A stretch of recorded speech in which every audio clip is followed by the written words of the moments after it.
तो आईएमएफ का bail out package जो है वो पाकिस्तान तक पहुंच चुका है और वहां पर वो पैसा पहुंचते ही वहां आतंकियों को बंटने भी शुरू हो गए हैं।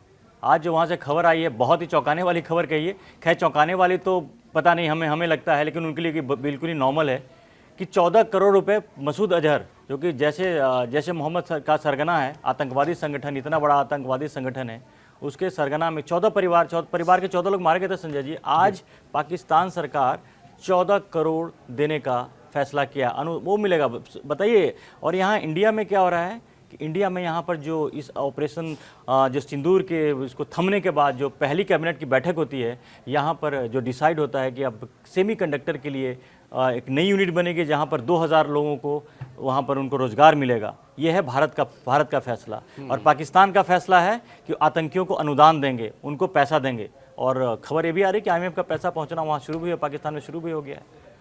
धर्मेंद्र जी, ये मुझको लगता है कि मैंने आपसे 1-2 दिन पहले भी कहा था कि आईएमएफ से जो पैसा मिल रहा है और जिस काम के लिए मिल रहा है, वो सारा का सारा काम या उसमें से 60-70% काम तो सेना की संस्थाएं ही वहां पर करती हैं, सेना की कंपनियां ही करती हैं। सेना की सबसे बड़ी संस्था तो आतंकी संगठन है। हाँ, मतलब वो तो एक हिडन है, पीछे से है। लेकिन पाकिस्तान में जितने भी विकास के काम होते हैं, जितने भी गरीबी हटाओ मतलब स्कीमों के काम होते हैं, उसमें से ज़्यादातर तो सेना इन्वॉल्व है। मतलब आप ये मानिए कि वहाँ पे सेना 60% काम करती है, पैसा 60% अपने पास रखती है। और इसीलिए भारत ने, जब आईएमएफ से लोन मिल रहा था, तब भारत ने चेताया था कि पहले भी ये आईएमएफ से मिलने वाला लोन आतंकियों के पास पहुंचता रहा है और इस बार भी ऐसा ना हो। इसलिए जब आप पैसे को रिलीज करिए तो उसकी जांच के लिए आप हर कदम को देखिए, प्रोसेस को, कि ये पैसा किस तरह से और कहां पर इस्तेमाल करते हैं। लेकिन आप जिस तरह से बता रहे हैं वो हैरानी वाली बात है। पाकिस्तान के पास एक तो ठन गोपाल है, हाँ। पैसा उसके पास है नहीं, और वो इतना ज़्यादा पैसा वो दे रहा है। इसका मतलब देखिए, 2 चीज़ तो साफ है, आतंकवाद से तो बाज आने वाला नहीं है, ये बात आप पक्की मान लीजिए।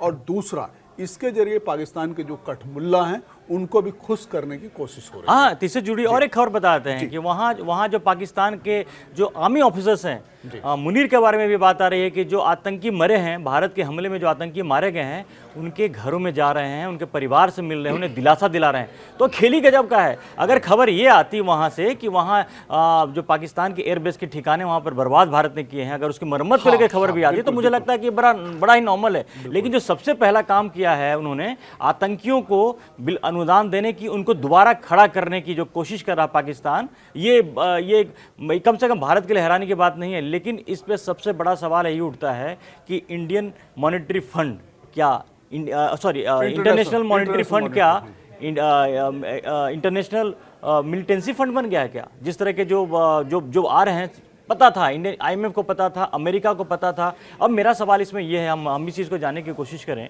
कि क्या अमेरिका पाकिस्तान में आतंकवाद को खत्म होने, आतंकी संगठन है या जो आतंक की जो ताकत है उसको खत्म नहीं होने देना चाहता है क्या? क्योंकि एक तरह आपको सबको पता है कि ये पूरा ऑपरेशन सिंदूर हुआ ही क्यों? सिर्फ इसलिए हुआ कि आतंकी घटना होती है पहलगाम में, उसके जवाब में होता है भारत उन आतंकी ठिकानों को खत्म कर, तबाह कर देता है। लेकिन अमेरिका उसको पैकअप दे करके, उसको सपोर्ट करके दोबारा खड़ा किया। मैसेज तो बड़ा क्लियर है कि अमेरिका उनके साथ है। बिल्कुल बिल्कुल। देखिए, पाकिस्तान में ये पहले भी हुआ है और हमेशा हुआ है कि पाकिस्तान को जब कोई भी लोन मिलता है तो उसमें एक हिस्सा आतंकवादी कामों में इस्तेमाल होता है।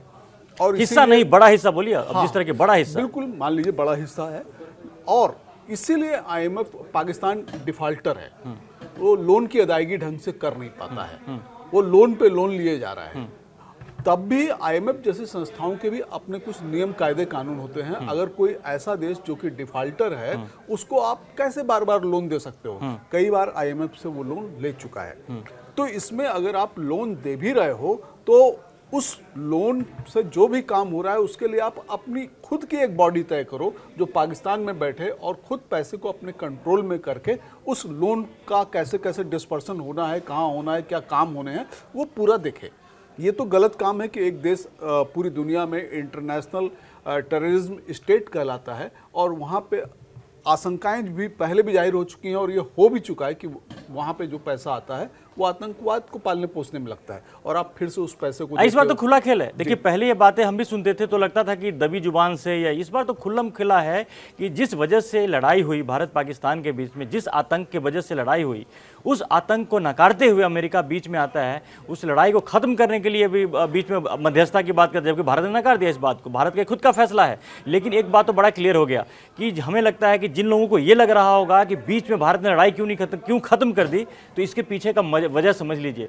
अमेरिका और चाइना देश, दुनिया के दो सबसे जो सुपर पावर जिनको माना जाता है, दोनों की नीयत ही भारत के लिए अच्छी नहीं है। दोनों चाहते हैं कि भारत किसी न किसी तरीके से पीछे जाए। जो प्रधानमंत्री नरेंद्र मोदी ने एक जो सपना रखा है कि 2047 तक भारत एक विकसित देश बनेगा, उसको लेकर के अमेरिका और चीन नहीं चाहता कि भारत उस लक्ष्य को हासिल करे, क्योंकि दोनों की हरकतें देख लीजिए। अमेरिका एक तरफ कुछ बातें कुछ और करता है, बिजनेस की बात करता है, पीछे से ऐसी हरकतें कर रहा है कि जिससे पाकिस्तान के आतंकवादी आगे बढ़ रहे हैं, उनको सपोर्ट मिल रहा है, पाकिस्तान को बचाने की कोशिश हो रही है। चाइना ने वही कर रहा है। चाइना पाकिस्तान को लड़ने के लिए हथियार दे रहा है। चाइना भारत में आतंकी घटनाओं करने के लिए चीजें सारी दे रहा है, सब कुछ। अब तो कोई ऐसी नहीं कि कोई इस पे कोई कोई जांच होनी चाहिए या कोई बात आएगी। अब तो खुल्लम खुल्ला खेल हो गया है।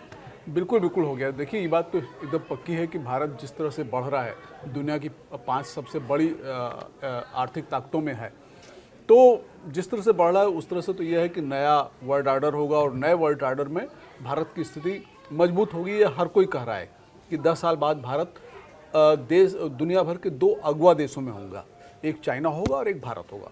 अमेरिका पिछड़ चुका होगा।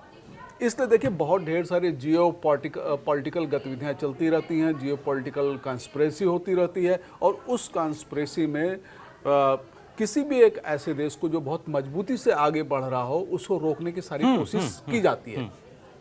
वही चीज़ रसिया के साथ हुआ। रसिया को युद्ध में घसीट लिया गया कि वो देखिए 3 साल से चल रहा है, अनस्टेबल रहे। उस युद्ध के कोई मतलब नहीं है, 3 साल चला जा रहा है। दूसरा, भारत के पड़ोसियों को लगातार भारत को इंगित किया जा रहा है। घेरने बांग्लादेश, जैसे बांग्लादेश हो गया, अमेरिका और चाइना लगातार करते रहते हैं। बांग्लादेश में खेल करते हैं, श्रीलंका में खेल करते हैं, नेपाल में अफगानिस्तान में खेल हो रहा है, नेपाल में खेल हो रहा है, मालदीव में खेल हो रहा है। तो वो सारा का सारा लगातार चलता रहता है। और ये बात सही कि भारत आगे बढ़ रहा है, आगे बढ़ेगा। और ये सारे खेल, जैसे हम अपने वर्क प्लेस में या दूसरे तमाम जगहों पर बहुत ढेर सारे खेलों को खेलते हुए या राजनीतियों को देखते हुए आगे बढ़ते हैं, इसी तरह से ये एक अंतर्राष्ट्रीय खेल है, इसको तो भारत को खेलना ही ये होगा। इस इंटरनेशनल खेल को समझिए। अभी कुछ समय पहले जब लोग, हमारे देश के लोग, भारत के लोगों को ये लग रहा था, बड़े भावुक हो रहे थे कि मोदी जी ने ऐसा क्यों कर दिया, हम तो एकदम बिल्कुल जीतने जा रहे थे और आपने बीच में युद्ध को रोक दिया, लड़ाई को रोक दी, उससे बड़े। लेकिन अब खेल को समझिए कि किस तरह से आपका अमेरिका और चाइना, उनकी जो पॉलिसी है भारत को इंगेज करने की, वो कहीं ना कहीं चाहते थे कि पाकिस्तान के बहाने भारत को ऐसे इंगेज करके रखो कि आपका सारा ध्यान जब लड़ाई में रहेगा तो आगे क्या बढ़ोगे, आप डेवलपमेंट क्या होगा। मोदी जी ने शायद इस बात को समझते भी थे। उन्होंने देखा कि उन्होंने टारगेट अचीव कर लिया। आतंकी ठिकानों को, जितने उनके थे मेजर आतंकी ठिकाने, तो उनको खत्म कर दिया और अपना अभी फिलहाल युद्ध रोक दिया है। और जब जब पाकिस्तान इस तरह की हरकतें करेगा तो उसको वैसा ही जवाब देगी, वार्निंग के साथ में है। याद रखिए, उन्होंने ये नहीं कहा कि ऑपरेशन सिंदूर इसलिए जारी है कि जब जब पाकिस्तान हिमाकत करेगा, अगर पहलगाम जैसी कोशिश फिर से करना चाहेगा तो दोबारा उसको ऐसे ही सबक सिखाया जाएगा। इस बीच में संजय जी 2-3 बड़ा इंपॉर्टेंट चीज़ें आ रही हैं जब हम बात ही कर रहे हैं। देखिए, पाकिस्तान की हेकड़ी कैसे होती है, डबल स्टैंडर्ड उसकी जो जाहिर होती है। सिंधु जल संधि को लेकर के वो बोल रहा है कि भारत अपने फैसले को पुनर्विचार करे। अब उनको लग रहा है कि अगला संकट तो, युद्ध तो लड़ लिए, अगला असली संकट तो वो आने वाला है। तो गुहार लगा रहा है, यही पाकिस्तान गुहार लगा रहा है, आतंकियों को भेजने वाला पाकिस्तान गुहार लगा रहा है। और दूसरी एक और चीज आज डेवलपमेंट हुई है, जो हमारे बीएसएफ का एक जवान जो गलती से पाकिस्तान के बॉर्डर में चला गया था, उसको भी आज छोड़ा है। यानी कि पाकिस्तान ये दिखाना चाह रहा है कि वो एक भलमन साहत, मतलब कुछ चाहिए।